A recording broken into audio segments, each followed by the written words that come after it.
a nossa primeira questão sobre relatividade. É um assunto que é sempre cobrado no nosso vestibular, né? Física moderna, eu costumo dizer aos alunos que a gente tem que aproveitar para tentar não errar questões de física moderna, porque é um assunto relativamente pequeno, né? Quando você compara com mecânica, por exemplo, com eletricidade, mas sendo um assunto pequeno, você meio que garante quando vai estudar aquele assunto que você está vendo, tem grande chance de realmente ser cobrado no vestibular. E dentro da física moderna, um ramo da física moderna que vem reformular as teorias newtonianas é a teoria da relatividade. Então é de suma importância a gente ter uma boa noção de alguns conceitos e consequências da relatividade para que a gente garanta essas questõezinhas no vestibular. Ok? Então vamos lá ir para a tela para a gente colocar a primeira questão. Teoria da relatividade restrita, vamos falar um pouquinho sobre as partículas chamadas de mesons mi, também chamadas de muons. Antes é bom lembrar que nós temos assim duas partes da teoria da relatividade, né? Tem a teoria restrita e tem a teoria geral.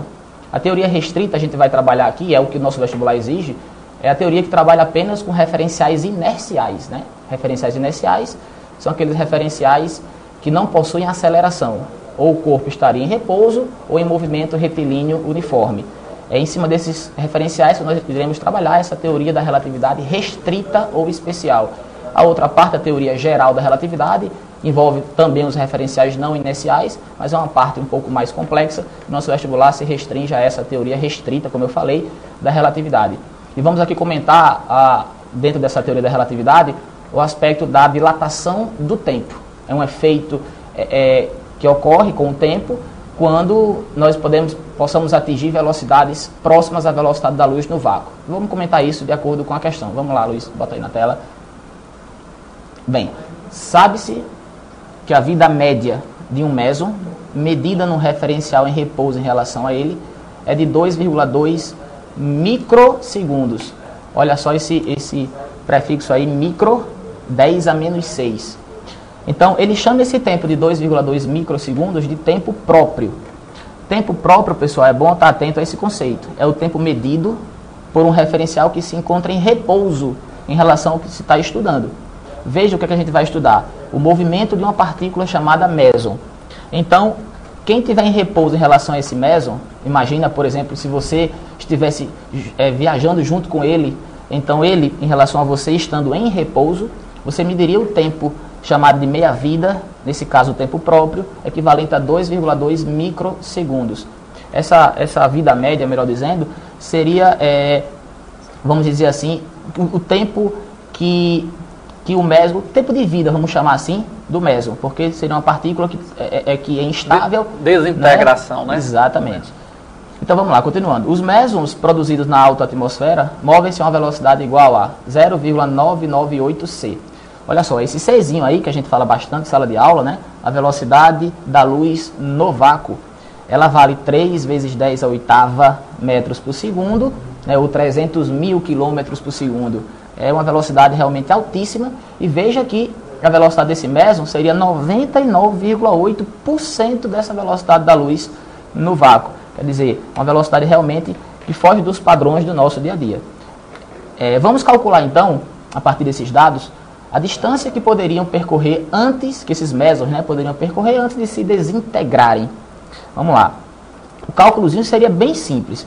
Olha, um cálculo que você está acostumado a usar até em cinemática, ΔS, né, como deslocamento sendo velocidade vezes tempo. Então, na velocidade, a gente substitui 0,998 vezes c. Então, estou colocando o valor de c, 3 vezes 10 a oitava.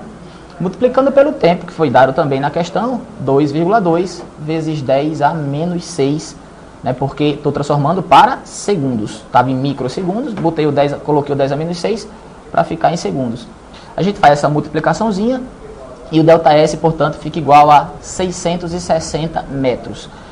Então, veja só a consequência disso. Vamos passando. Pode passar, Luiz.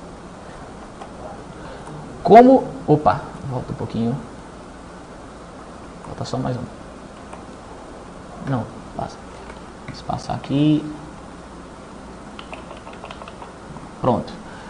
Como a altitude da região em que são produzidas 10.500 metros é muito maior que 660 metros, essas partículas não deveriam chegar à superfície da Terra. Veja o que diz essa afirmação, pessoal. A partícula ela é produzida na alta atmosfera a cerca de 10.500 metros de altitude. Nessa altura, portanto, existe a formação dessas partículas, os tais mesons, mas pelo cálculo que nós fizemos, depois que essa partícula percorresse 660 metros, essa partícula teria se desintegrado, teria se transformado em outra partícula, desaparecido. Então, como é que essa partícula poderia chegar na superfície da Terra? Não poderia, já que essa altura seria 10.500 e ela só teria percorrido 660. Aí a continuação diz assim: no entanto, chegam em abundância. Note que estamos diante de um problema concreto. Né? A gente faz um cálculo e obtém que a distância que ela iria percorrer até desaparecer seria 660 e a altura que ela é produzida é 10.500. Então, como é que ela pode chegar aqui na Terra? Né? E a universidade está dizendo que ela chega na superfície da Terra. Como resolver esse problema?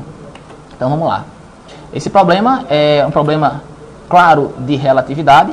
Aí eu chamo a atenção que sempre que você se deparar com um problema que envolva velocidades altas, quando eu falo velocidades altas, pessoal, não é uma velocidade, por exemplo, de um carro de Fórmula 1, uma velocidade de um avião, de um jato que seja, não. A velocidade alta que a gente fala, para que o aspecto relativístico seja levado em consideração, são velocidades de pelo menos uns 10% da velocidade da luz no vácuo. Ou seja, 10% de C equivale a 30.000 km por segundo. Quer dizer, a partir dessa velocidade, daí para cima, é que vale a pena você pensar os efeitos relativísticos. Velocidades baixas, velocidades até certo ponto desprezíveis em relação à velocidade da luz no vácuo, a gente não precisa se preocupar com essa mecânica relativística e a gente trabalha normalmente com a mecânica clássica, né, com a mecânica newtoniana. Mas essa questão, repito, se ela fala sobre uma partícula com velocidade de 99,8% da velocidade da luz no vácuo, é importante que eu leve sim em consideração os aspectos relativísticos. Então vamos para a tela para a gente ver como a gente vai fazer como vai resolver essa questão. Então veja, primeiro, o referencial chamado R' viajando junto com o meson, olha só, imagina você agarrado nessa partícula, viajando com essa partícula e, portanto, em repouso em relação ao local dos eventos. Mede um ΔT', que o enunciado já disse, 2,2 microsegundos, repetindo tempo próprio. Então, esse referencial R', pessoal, é o referencial em repouso em relação à partícula, como se alguém estivesse viajando junto com a partícula. Tempo próprio 2,2.